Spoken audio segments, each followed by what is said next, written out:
உதயம் சொந்தர்களுக்கு வணக்கம். இன்று நம்மோடு நேர்காணலில் பேசுவதற்காக அரசியல் விமர்சகர் மற்றும் மருத்துவர் திரு காந்தராஜ் அவர்கள் நம்மோடு இணைந்திருக்கிறார். வாருங்கள், அவரோடு பேசலாம். சார் வணக்கம். சார், அமைச்சர் செந்தில் பாலாஜி இப்போ ராஜினாமா பண்ணிட்டாரு. உச்ச நீதிமன்றம் என்ன சொல்லி இருக்குது அப்படின்னா, அவர் அடுத்த தடவை எலெக்ஷன்ல ஜெயிச்சாலுமே அமைச்சராக கூடாது அப்படிங்கிற மாதிரி சொல்றாங்க. எப்படி பாக்குறீங்க இதை? குதிரைக்கு கடிவாளம் போட்ட மாதிரி அந்த மந்திரி பதவியில உட்கார்ந்து இருந்தாரு. அந்த கடிவாளத்தை கழட்டி விட்டீங்கன்னா அவரு படரை சேர்த்துக்கிட்டு ஓடினாருன்னா எப்படி போடுவாருன்னு உங்களுக்கு தெரியாது. செந்தில் பாலாஜி எல்லாம் செயல் வீரர்கள். செந்தில் பாலாஜி, நேரு, பொன்முடி, ஏவா வேலு, ஈரோடு முத்துசாமி, சேகர் பாபு, இவங்கெல்லாம் களத்துல இறங்கினாங்கன்னா, KKSSR ராமச்சந்திரன், இவங்கெல்லாம் களத்துல இறங்கினாங்கன்னா உங்களால ஒண்ணும் பண்ண முடியாது. அவங்க மந்திரியா இருக்கிறதுனால அடங்கி போய் கிடக்குறாங்க. மந்திரி பதவிக்கு தப்பா இருக்கும் போது அவங்க கட்டுப்பாட்டுல இருக்க வேண்டியதா இருக்கு. அவரை விட்டீங்கன்னா சுதந்திர பறவைட்டாருனாக்கா அந்த கொங்கு மண்டலமே உண்டு இல்லைன்னு பட்டு போடுவார். எதிர்கட்சிகள் தான் தலையில மண்ணவாரி போட்டு அவ்வளவுதான் சொல்லுவாங்க. அவர் மந்திரியா இருக்கிறவங்க தான் அவர் கட்டுப்பாட்டுக்குள்ள இருப்பார். ஜாமீன் வேணுமா இல்ல அமைச்சர் பதவி வேணுமா அப்படின்ற மாதிரி ஒரு கேள்வி கேட்டு. அமைச்சர் பதவி வேணும்னு சொன்னாக்க ஜாமீனை ரத்து பண்ணிடுவாங்களா? ஜாமீனை ரத்து பண்ணிடுவாங்க, கைது பண்ணிடுவாங்க. அப்படி எப்படி அமைச்சராக கைது பண்ண முடியாது? ப்ரொடெக்டட். இப்ப கவர்னர் ஏன் கைது பண்ணல? இல்ல, அமைச்சரா இருக்கும்போது தானே செந்தில் பாலாஜி கைது செய்யப்பட்டாரு. கைது பண்ணலையே, கூட்டிட்டு தான் போனார். விசாரணை தான் கூட்டு போனாங்க, ஜெயில போட்டாங்க. அந்த கேஸை தான் போட்டு இழுன்னு இழுத்தாங்க. அதுல என்ன நமக்கு புரிஞ்சதுன்னா, செந்தில் பாலாஜி எவ்வளவு சக்தி வாய்ந்த மனிதர், அவரை கண்டு பாஜக எவ்வளவு தூரத்துக்கு நடிக்க போயிருக்கிறதுக்கு இது ஒரு உதாரணம். உதறி போய் கிடக்குறாங்க. அவர் வெளியில இருந்தாங்க நம்மளால ஒண்ணும் பண்ண முடியாதுங்கிற அளவு உதறி போய் கிடக்குறாங்க. செந்தில் பாலாஜிக்கு தான் இந்த புகழுக்கு மேல புகழா போகுது, வேற ஒண்ணு. செந்தில் பாலாஜியுடைய சக்தி நமக்கு தெரியுது. அதாவது சீதை தூக்கி கொடுத்ததில் நிறுவனமானது ராவணனின் கற்புனாங்க. சீதை புனிதமானவளா இல்லையாங்கிறத வந்து தீ குடிக்கிறா, கற்போட இருக்கிறாங்கிறத ப்ரூவ் ஆகுது. அப்படின்னா என்ன அர்த்தம்? ராவண அவளை தொடக்கூட இல்லை.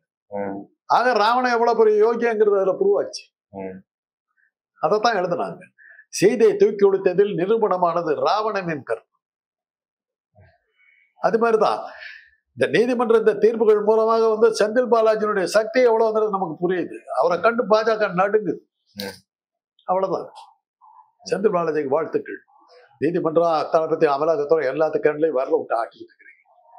Capital great. இப்ப டாஸ்மாக் விவகாரத்துல கூட உயர் நீதிமன்றம் ஒரு கண்டனத்தோட தள்ளுபடி பண்ணியிருக்கிறாங்க. தமிழக அரசு சார்பான வழக்கை வந்து, அதாவது என்னன்னா, அமலாக்கத்துறை சோதனை நடத்துறது அப்படிங்கிறது சட்டவிரோதம் கிடையாது அப்படிங்கிற மாதிரி தீர்ப்பளிச்சிருந்தாங்க. அது தமிழ்நாடு அரசுக்கு ஒரு சறுக்கலை ஏற்படுத்துச்சா? ஏன்னா ஏற்கனவே உச்சநீதிமன்றம் வரைக்கும் போய் ஆளுநருக்கு எதிரான ஒரு வரலாற்று சிறப்புமிக்க ஒரு தீர்ப்பை வாங்கினாங்க அப்படிங்கிறது ஓவரால் பார்க்க முடியும். இந்த விஷயத்துல தமிழக அரசு சறுக்கிருச்சா அப்படிங்கிற ஒரு பார்வை இருக்குது. டாஸ்மாக் போன்ற இடங்கள்ல எப்பவுமே ஊழல் நடக்கிறது வழக்கங்க. அதுக்கு தமிழ்நாடு அரசு வந்து சறுக்கிறது. இப்போ ரோட்ல வந்து டிராபிக் வயலேஷன் நடக்குது, ஒரு விபத்து நடக்குது, தமிழக அரசனுடைய காவல்துறை சரியில்லை அப்படிங்களா? இல்ல, தமிழ்நாடு அரசு சட்ட ஒரு இடத்துல நடக்குங்க. இப்போ டாஸ்மாக் ஏன் திறந்தாங்க? ஜெயலலிதா தான் திறந்துச்சு. கலைஞர் வந்து மது ரத்து பண்ணாரு, அவர் திருப்பி மூடிட்டார், கடையை மூடிட்டார். திரும்ப திறந்தது வந்து எம்ஜிஆர் தான் திறந்தார். திரும்ப தமிழ்நாட்டுல மது வந்து வர ஆரம்பிச்சார். பாரோட மது கடைகள் நடத்தலாங்கிறது ஜெயலலிதா தான் பண்ணாங்க. அது எதனால பண்ணாங்கன்னாக்கா, அவங்க வந்து ஒரு கூட்டு சேர்ந்துக்கிட்டு எல்லாரும் வந்து ஏலம் எடுக்கிறதுக்கு வந்து கவர்மெண்ட் காசு வராம பண்ணிக்கிட்டு இருந்தாங்கிறதுனால டாஸ்மாக் சொல்லி கவர்மெண்டே வியாபாரம் பண்ணுவாங்க. அப்படி வியாபாரம் பண்ணாக்கா அந்த சரக்கு வந்து சத்துள்ள சரக்கா இல்லை. அதெல்லாம் ஒரு காலத்துல குடிச்சுக்கிட்டு இருந்தோம். எங்களுக்கு தெரியும் இந்த கவர்மெண்ட் சரக்கெல்லாம் சரிப்பட்டு வராது. நாங்க எங்க போய் வாங்கணும் எங்களுக்கு அதெல்லாம் இப்ப சொல்லக்கூடாது. பாண்டிச்சேரியா? பாண்டிச்சேரியில் போறதுக்கு எங்க கிட்டே அது காசு படிக்கிற காலத்துல. ராயபுரம் போனோம்னா அது மதுவிலக்கு இருந்த போது தாங்க எங்களுக்கு சுலபமா இருந்தது கிடைக்கிறது. என்னைக்கு மதுவிலக்கு ரத்து பண்ணாங்களோ அன்னைக்கு குடிக்கிறது விட்டாங்க, கட்டுப்படி ஆகல. 13 ரூபாங்க கல்யாணி பேரு. குடிச்சா 10 நாளைக்கு கேக்கு வரும். 1000 ரூபாய் கொண்டு போயிட்டாங்க மதுவிலக்கு ரத்து பண்ணி. அப்புறம் எங்க நாங்க குடிக்கிறது? நேரா மதுவிலக்கு சீரியஸா இருந்த போது ராயபுரத்துக்கு போனோம்னா எங்களை பார்த்த உடனே வருவாங்க, இந்த அப்படின்னு சொல்லி இந்த மண்ணை ஒரு இது பண்ணுவாங்க, போச்சு வச்சிருப்பாங்க, எடுத்து கொடுப்பாங்க. பட் ரொம்ப சுலபம். டாஸ்மாக் கடையில கிடைக்கிறதோ அங்க போய் வாங்குறதோ ஈஸி. என்னைக்கு மது விலக்கை ரத்து பண்ணி கடையை போட்டீங்கன்னா அன்னைக்கு என்ன மாதிரி ரெகுலர் குடியாரெல்லாம் குடிக்கிறது உண்டு. அதான் ஆச்சு. குடி என்னைக்குமே ஒழிக்க முடியாதுங்க. இவ்வளவு நீங்க கடை திறந்த பிறமும் ஏன் கள்ளக்குறிச்சியில கள்ளச்சாராயம் குடிச்ச சத்தா? கடை தான் திறந்து இருக்குது, அங்க போய் குடிக்க வேண்டியது. கிக்கு வராது. டைல்யூட்டட் லிக்கர் 10 பாட்டில் குடிச்சா கூட அரை டம்ளர் சாராயம் குடிச்ச மாதிரி இருக்கும். அவங்ககிட்ட இது பண்ணீங்கன்னா அப்படி அப்படி உள்ள போன உடனே அந்த நாக்கில் பட்ட உடனே மூளையில அப்படி டக்குன்னு இருக்கும். குடிச்சு பார்த்தீங்கன்னா தெரியும். குடிச்சவன் சொல்றேன். அப்படி அந்த நாக்கில் பட்டு, அந்த நுனி நாக்கில் பட்டு மேலெண்ணத்துல படும். பட்ட உடனே நேரம் மூளைக்கு போயிடும். உடனே கேக்கு, இம்மீடியட் எஃபெக்ட். அது இதுல எடுத்தீங்கன்னா பாட்டிலா எடுத்து குடிச்சு முழுக பச்சை தண்ணி குடிச்சா கூட என்னடா இவ்வளவு போட்டுக்கிட்டு இருக்க ஒண்ணுமே ஏறும்.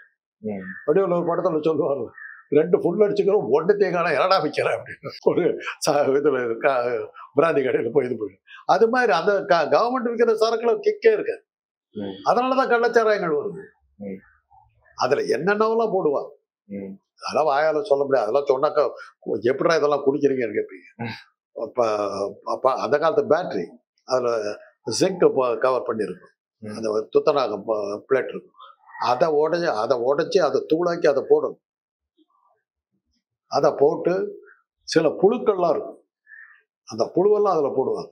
அதெல்லாம் போட்டு கலந்து இது பண்ணி கொடுத்தா அதை குடிச்சாதான் உங்களுக்கு அந்த கிக்கில் பழகிட்டவன் இந்த தண்ணியெல்லாம் தொட மாட்டான். எங்க மாதிரி ரெகுலரா சிகரெட் குடிச்சுக்கிட்டு இருந்தவங்கலாம் பிளேயர்ஸ், கோல்ட் பிளாக் இந்த மாதிரிலாம் சிகரெட் வரும், அதெல்லாம் காஸ்ட்லி சிகரெட். 10 சிகரெட் குடிச்சா கூட ஒண்ணு இருக்குது. அப்ப சார்மினார்னு வரும், காலனா ஒரு பாக்கெட்டே 4 அணா, 10 சிகரெட் 4 அணா, 25 காசு. அவ்வளவு சீப். அது ஒரு சிகரெட் குடிக்கிறதுக்கு 10 தடவை இருப்பிடு. அவ்வளவு ஸ்ட்ராங். என்னன்னா புகையிலையே ரோஸ்ட் கேஸ்ட் பண்ணாம அப்படியே ராவா இது பண்ணி அப்படியே உள்ள பொடி பண்ணி போட்டுருவாங்க. புகையில டைரக்டா வரும். இந்த காஸ்ட்லி சிகரெட்லாம் என்ன பண்ணுவாங்க, ரோஸ்ட் பண்ணி இது பண்ணி அதை வந்து அந்த இருக்கிற அதில் நிக்கோட்டின் எஃபெக்டையே ரிமூவ் பண்ணி ஏறத்தாழ வெறுத்து ஏல மாதிரி கொண்டு கொடுத்துருவான். புகை தான் வருமே எவ்வளோ கிக் இருக்காது. அதனாலதான் சிகரெட்டோட பீடி சக்தி ஜாஸ்தி. ஏன்னா புகலையை அப்படியே சுட்டு கொடுக்கும். இதெல்லாம் குடிச்சதுனால நான் சொல்றேன், இந்த பழக்கத்துல சொல்றேன். என்னைக்கு மது விலக்க எடுத்துட்டு கடை திறந்தாங்களோ அன்னைக்கு எங்க ஆளுங்களா நான் அன்னையில விட்டதுனால தான் கூட நாள் உயிரோடு. அப்பெல்லாம் ஹாஸ்டல்ல வந்து சர்வசாதாரணமா கிடைக்கும் மது விலக்கு இருந்த காலத்தில். அக்கம் பக்கத்தில் இருக்கிற போலீஸ் ஸ்டேஷன் போய் காட்டோம்னா வேணுங்கிறது கிடைக்கும். மது விலக்கு என்னைக்கு ரத்து பண்ணாங்களோ அன்னைக்கு போச்சு, விலை ஏறி போச்சு, குடிக்கவும் முடியும். குடிச்சு விட்டு மயக்கம் போட்டு விடுறான் பாருங்க, கலட்டிக்கிட்டு அடிக்கணும். நம்ம ஊர் சரக்குக்கு மயக்கம் போடுற வழியே கிடையாது, பச்சை தண்ணிக்கு அதுக்கு வித்தியாசமே கிடையாது. குடிச்ச வாங்குற முறையில் சொல்றேன் நான். அது இங்கிலீஷ் லிக்கர்லாம் விஸ்கி பிராண்டி இதெல்லாம் லேடிஸ் ட்ரிங்க்னு பேருங்க. அதுக்கு ஷாம்பெயினெல்லாம் லேடிஸ் ட்ரிங்க்னு பேரு, வைனெல்லாம் லேடிஸ் ட்ரிங்க். வைன் வந்து லிக்கர் கிடையாது. பிளேன்ல எல்லாம் போனீங்கன்னா, ஃபாரின் பிளேன்ல எல்லாம் போனீங்கன்னா உங்களுக்கு சாப்பாடு கொடுக்குறாங்க இல்லையா, அதில் வந்து கொஞ்சோண்டு ஒயின் ஊற்றி கொடுப்பாங்க. ஏன்னா அது அவங்கள வந்து நம்ம நெய் ஊத்துற மாதிரி ஒயின் ஊற்றி கொடுப்பாங்க. அது மாதிரி ஒயினெல்லாம் வந்து ஒரு இதே கிடையாது, லிக்கரே கிடையாது.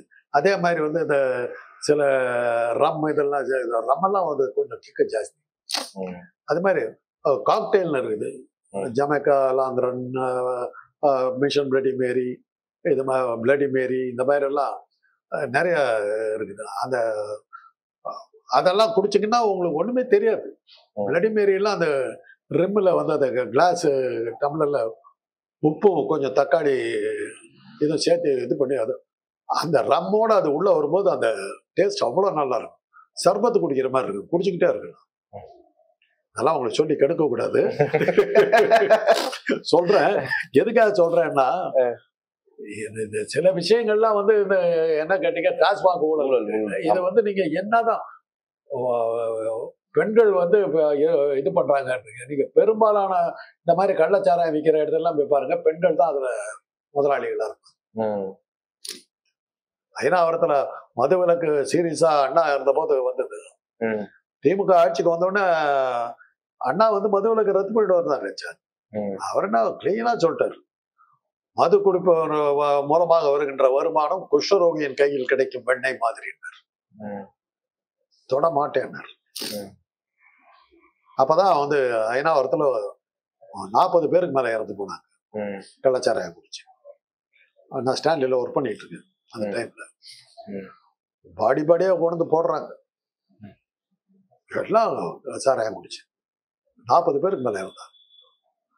அப்ப வந்து அண்ணா இது பண்ண அப்ப சொல்லிட்டார், இன்னும் இது இன்னும் தீவிரப்படுத்தி தடுப்பனை ஒழிய கடத்த இருக்கிற பிசினஸே கிடையாது. அந்த மாதிரி அவ்வளவு தீவிரமா இருந்தார். அதுக்கப்புறம் தான் இந்திரா காந்தி ஆட்சிக்கு வந்த போது அவங்க என்ன பண்ணாங்க, 69ஆம் வருஷம் இந்தியா முழுக்க மது விலக்கு ரத்துன்ட்டார். அதுவரை இந்தியா முழுக்க எங்கேயுமே நீங்க குடிக்க முடியாது, இந்தியா முழுக்க எங்கேயும் குடிக்க முடியாது. இந்தியா முழுக்க மது விலக்கு ரத்துன்னு பண்ணதுக்கு அப்புறம் தமிழ்நாடு குஜராத் மாத்திரம் மது விலக்கை வச்சுக்கிட்டு இருக்கு. எந்த போனாக்கா பாண்டிச்சேரிக்கு போனாக்கா தண்ணி அடிக்கலாம், விழுப்புரத்து பாண்டிச்சேரிக்கு போட்டா தண்ணி அடிக்கலாம். தேக்கடியில அந்த கோடு இருக்குது, அந்த ஒரு இந்த மாதிரி ஒரு இவ்வளவுதான் ஒரு கோடு இருக்குது. அந்த கோட்டுக்கு அந்த பக்கம் போனீங்கன்னா தமிழ்நாடு, இந்த பக்கம் வந்தீங்கன்னா கேரளா. குடிச்சு விட்டு தமிழ்நாட்டு பக்கம் வந்தீங்கன்னா கைது போயிடுவாரு. கேரளா பக்கம் போயிட்டீங்கன்னா தொட மாட்டாங்க. அந்த கோட்டை தாண்டிட்டாங்க இது பண்ணாங்க. நான் தான் கேட்டேன், ஒருவேளை குடிச்சு விட்டு மயக்கம் போட்டு விழுந்தா பாதி உடம்பு இந்த பக்கம் பாதி உடம்பு அந்த கூட எதடா கைது பண்ணுவாங்க. அந்த மாதிரி இருந்தது. இது திருத்தணிக்கு போனாக்கா திருப்பதிக்கு போய் தண்ணி அடிக்கலாம். கும்மிடிப்பட்டி போகும்போது போற வழியில் நடுப்பதில் ஆந்திரா வரும், அங்க நாங்க சாராயம் குடிச்சிட்டு போவோம். அங்க போஸ்டிங் இருந்தது எங்களுக்கு. அப்புறம் தான் சொன்னார் கலைஞர், எரிகிற நெருப்பு வளையத்துகள் மத்தியில் எரியாத கற்பூரமாக எத்தனை நாள் இருப்பதுன்னு கேட்டாரு. சுத்தி எல்லா பக்கத்துலையும் தண்ணியை திறந்து விட்டுட்டு அப்புறம் நான் எப்படி மது விலக்கு வச்சுக்கிட்டு இருக்கேன் எடுத்தாரு. அப்புறம் மக்கள் எதிர்ப்பு மூடிட்டார். 72 திறந்தாரு, 74 மூடிட்டார். மறுபடியும் எம்ஜிஆர் ஆட்சிக்கு வந்த பிறகுதான் திறந்தார். 76 திறந்தார், 78 திறந்தார். அது கூட ஜெயலலிதா வந்து பார் ஓபன் பண்ணாங்க. ஆனா கேட்டாங்க கருணாநிதி குடிக்க வைத்தாங்க, ஏன்னா 3% அவங்க மேல இருக்கிற பேர் இதெல்லாம் பார்த்து முறைகேடாக பணம் சம்பாதிச்சதா சொல்லி அமலாக்கத்துறை சொன்னதன் அடிப்படையில தான் அங்க ரெய்ட் நடந்துச்சு அப்படிங்கிறாங்க. அதான் கடை எந்த கவர்மெண்ட் ஆபீஸ்ல வந்து முறையோட நடக்குது சொல்லுங்க. தேன் எடுத்தவன் புறங்கைய நக்காம இருக்க மாட்டான். அரசாங்க உத்தியோகத்துல இருக்கவங்க வந்து லஞ்சம் வாங்காம இருக்கிறது வந்து நடக்கிற காரியம். நீங்க ஊழலற்ற ஆட்சி ஒண்ணு நடத்துறேன்னு சொல்லி எவனா சொன்னான்னா கூட்டிட்டு வாங்க, அவனுக்கு நான் மரியாதை சொல்றேன். மது விலக்கை நான் பரிபூர்ணமாக ரத்து செய்து விடுவேன், சாராயமே கிடைக்காம நான் தடுத்து விடுவேன்னு எவனா சொல்லட்டும். அவன் காலில் விழுந்து அவனை கும்பிடுறாங்க. கல்லுண்ணாமைன்னு 2000 வருஷத்துக்கு முன்னாடி வள்ளுவர் எழுதியிருக்காருங்க. எதுக்காக எழுதினாரு? அப்பவே குடிச்சு விட்டாடி இருக்கு. அப்புறம் இதை நிறுத்திவிட கதை விட்டீங்கன்னா நான் நம்ப சொல்றீங்களா? எங்களுக்கு வயசாகி போச்சு, உங்களை மாதிரி சின்ன பசங்களோட ஏமாத்தலாம், நாங்க ஏமாற தயாராக அவ்வளவுதான். ஒருவேளை அமைச்சர் செந்தில் பாலாஜி அவர்கள் ராஜினாமா செஞ்சாங்கன்னா கைது செய்யறதுக்கான வாய்ப்புகள் ஏதாவது இருக்கலாம். ஏதாவது ஒரு காரணத்தை கைது பண்ணலாம். உங்களை என்ன கைது பண்ணாம இருக்கிறது என்ன காரணம்னு தெரியலையே. சட்டம் பண்ணாம விட்டுருக்காங்களா என்னன்னு தெரியல. கைது பண்ண நினைச்சா பண்ணலாம். ஏங்க சின்ன சின்ன விஷயங்களுக்கெல்லாம் வந்து அரசாங்கத்தை விமர்சனம் பண்ணாம கைது பண்றாங்க. மோடியினுடைய படிப்பு சம்பந்தமான இதை வந்து RTIல கேட்டாக்கா சட்டவிரோதம். இன்னொரு ஜட்ஜி என்ன சொன்னாரு, பெண்ணுடைய மார்பை கசக்கினால் தவறு கிடையாதுன்னாரு. நீதிமன்றம் தான். ஆக நம்ம ரோட்ல போற பொண்ணுங்க மார்பெல்லாம் கசக்கிட்டு போயிடலாம், தவறு இல்லையா? நீதிமன்ற தீர்ப்பு வேடிக்கையா இருக்குது. விக்ரமாத்த கதை பிடிக்கிற மாதிரி தான் இருக்கு, வேதாள விக்ரமாத்த கதை பிடிக்கிற மாதிரி தான் இருக்கு. இப்போ தமிழ்நாட்டுல வந்து அமைச்சரவை மாற்றம் அப்படிங்கிறது நடக்க போகுது அப்படிங்கிற தகவல் வருது. அப்படி மாற்றம் செய்யப்படுறது அப்படிங்கிறப்போ திமுக இருக்கக்கூடிய அமைச்சர்கள் பல பேர் மேல முதல்வர் ஸ்டாலின் அவர்கள் அதிருப்தியா இருக்கிறாரா அப்படிங்கிற மாதிரியான ஒரு தகவல்கள் பரவலா போயிட்டு இருக்குது. அதை எப்படி பாக்குறீங்க? அதாவது ஒருத்தர் வந்து மாத்தினாவே வந்து கட்சி தகராறு அப்படிதான் சொல்றீங்க? இல்ல ரெய்டு நடக்குது பல அமைச்சர்கள் வீட்டுல. எனக்கு தெரிஞ்சு இப்ப நீங்க சொல்றதுல என்ன புரிஞ்சதுன்னா, இதுவரையிலும் தமிழ்நாட்டுல அமைச்சரவை மாற்றம் நடந்ததே இல்லை, முதன் முறையாக நடக்குது, அதுவும் ரெய்டு காரணமாக. அதான நீங்க சொல்ல வரீங்க?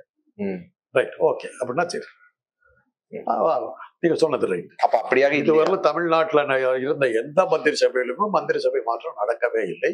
முதன் முறையாக ஸ்டாலின் தலைமையில் மந்திரி சபை மாற்றம் நடக்கிறது ரெய்டு காரணமாக அப்படின்னு நீங்க சொல்றீங்க, ஏத்துக்கிட்டு போறோம். வேற என்ன காரணமா இருக்கும் இது தெரியல, நீங்க தான் சொல்றீங்களா இது ஒரு மந்திரி சபை மாற்றமே நடந்ததில்ல, வரலாறு காணாத ஒரு விஷயமா இருக்குன்னு சொல்றீங்களா? இல்ல பரவலாக பேசப்படுறது அடிப்படையில் தானே கேட்கிறோம் நம்ம.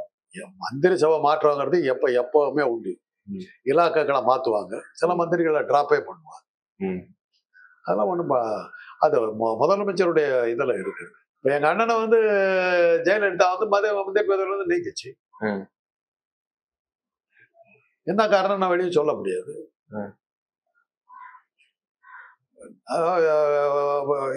டெல்லிக்கு பிரைம் மினிஸ்டர் கூப்பிட்டாருன்னு போனாரு. ஆனா இவர் பண்ணது தப்பு. சிஎம்க்கு சொல்லாம போனாரு. அந்த மாதிரி பதவி விட்டு நீக்கிடுச்சு. இவர் வந்து என்னடா அது அப்படின்னாரு. சிஎம்னு ஒரு ஆள் இருக்கும்போது நீங்க மரியாதை கொடுத்துருக்கணும். என்ன காரணம்னு சொல்லலையே எங்க அண்ணன் வெளியே வச்சு. இவ்வளவுதான் காரணம். இதை வெளியில சொல்ல முடியல. ஆனா அந்த அம்மா 3% காரிங்கிறதுனால அன்னைக்கு இருந்த பத்திரிகைகள்லாம் ஜாக்கிரதையா அந்த மழை காப்பாத்திடுச்சு.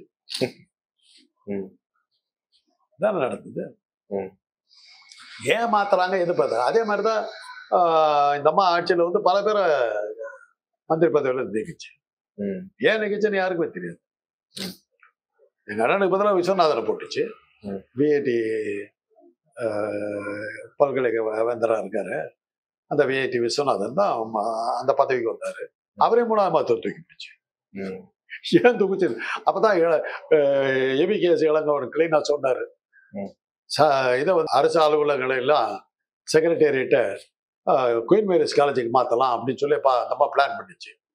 ஏவிகேஎஸ் இளங்கோவன் சொன்ன கவர்னர் மாளிகைக்கு மாத்திடு, அப்பதான் அடிக்கடி மந்திரிகளை மாத்துறதுக்கு முறை ஈஸியா இருக்கும், பதவி பிரமாணம் அப்பயே ஸ்பாட்ல இம்மிடியட்டா பண்ணலாம் அப்படின்னு. அந்த அளவுக்கு அந்த நினைச்ச போதெல்லாம் பதவியில் ஆளுங்களோட தோர்த்துச்சு. எதுக்காக தோர்த்துச்சுன்னு யாருக்குமே தெரியாது. இதெல்லாம் கேட்டுக்க வேண்டியது. இப்போ ஒருவேளை செந்தில் பாலாஜி அவர்கள் அமைச்சரவையிலிருந்து நீக்கப்பட்டா அல்லது அமைச்சர்ல இருந்து பதவி விலகினாலோ அது வந்து அதிமுகவுக்கும் பாஜகவுக்கும் அது ஒரு சாதகமான நிலையா தானே இருக்கும் அப்படிங்கிற மாதிரி சொல்றாங்க. ஆமா, அப்படித்தான் வரும். அவருக்கு இருக்கிற கட்டுப்பாடுகள் நீங்கிடுது. தேர்தலில் பேயாட்டம் ஆடுவார் அவர். செந்தில் பாலாஜி ஒன்னும் அசைக்க முடியாம போனதுனாலதான் அந்த பெல்ட்ல பூராவுமே அதிமுக தோத்தது காரணம் செந்தில் பாலாஜி தான். அதுல அது தோற்கடிச்சாலும் சாதாரண தோல்வி இல்லையே, வித்தியாசம் வந்து ஆயிரக்கணக்கில் இல்ல வந்து. செந்தில் பாலாஜி நிறுத்தின கேண்டிடேட்டுக்கும் அதிமுக கேண்டிடேட் வேட்பாளர்களுக்கும் பதில் ஆயிரக்கணக்கான ஓட்டு வித்தியாசம். அந்த அளவுக்கு அதாவது அடி வேரோட சாட்சி விட்டார். அதுல தானே இந்த ஆளு வெளியில இருந்தா அப்படின்னு சொல்லிட்டு அமலாக்கத்துறை எப்படி உள்ள போனாங்க நீங்க உங்களுக்கு தெரியுமில்ல, செவரே இருக்கு வச்சா. கொஞ்சம் செந்தில் பாலாஜி சரியா இல்லை. காஷ்மீர்ல எப்படித்தாங்க அமலாக்கத்துறை போச்சு, ஃபருக் அப்துல்லா சீஃப் மினிஸ்டரா இருக்கும்போது அவங்களுக்கு தகவல் தெரிஞ்சிருச்சு. அதிகாரிகள்லாம் உள்ள வந்தாங்க, திருட மூந்துட்டான்னு போலீஸ விட்டு செமசாத் அமலாக்கத்துறை அதிகாரிகள் பிராக்சர் ஆயிடுச்சு, எலும்புகள்லாம் முடிஞ்சிருச்சு, எல்லாத்தையும் ஸ்ட்ரெச்சர்ல தூக்கிட்டு போறாங்க. அதுக்கப்புறம் காஷ்மீர்ல ரைடுன்னு அமலாக்கத்துறை நாங்க இல்லைன்னா பக்கமா போக மாட்டோம். எவ்வளவு மிரட்டுறாங்க அமலாக்கத்துறையில கேட்டு பாருங்க. காஷ்மீர் அடி வாங்கறதுக்கு நாங்க தயார். எம்ஆர் ராதா வீட்டுல அப்படித்தாங்க பண்ணாங்க, ரஜினிகாந்த் வீட்டுல அப்படித்தான் பண்ணாங்க. அவர் ரஜினி வந்து ஊட்டிக்கோ இங்க போயிருந்த போது அவர் வீட்டுல ரைடுக்கு வந்துட்டாங்க. பூட்டி இருந்தார், அவரு திறக்க முடியல, ரஜினி வரவே இல்லை, ஊட்டியில உட்காந்துட்டார். ஒரு வாரம் அமலாக்கத்துறை உட்காந்து பார்த்துச்சு, வரவே இல்லை, பேசாம போயிட்டார். மாநில அரசுடைய உதவி இல்லாம அவங்களால ஒண்ணும் பண்ண முடியாது. இன்னைக்கு கவர்னருக்கு பதவி போயிட்டதுனால அமலாக்கத்துறையால ஒண்ணும் பண்ண முடியாது. பாதுகாப்பு கேட்கணும், கவர்மெண்ட் பாதுகாப்பு கொடுக்கலன்னா எல்லாம் ஊர் கூடி வச்சுன்னா ஒண்ணும் பண்ண முடியாது. அதான் இனிமே அமலாக்கத்துறை வந்து ரெய்டு பண்றதுக்கு அது அவ்வளவு சுலபம் கிடையாது. உங்களுடைய நேரத்தை ஒதுக்கி எங்களோட கருத்துல பந்தவங்க நன்றி சார்.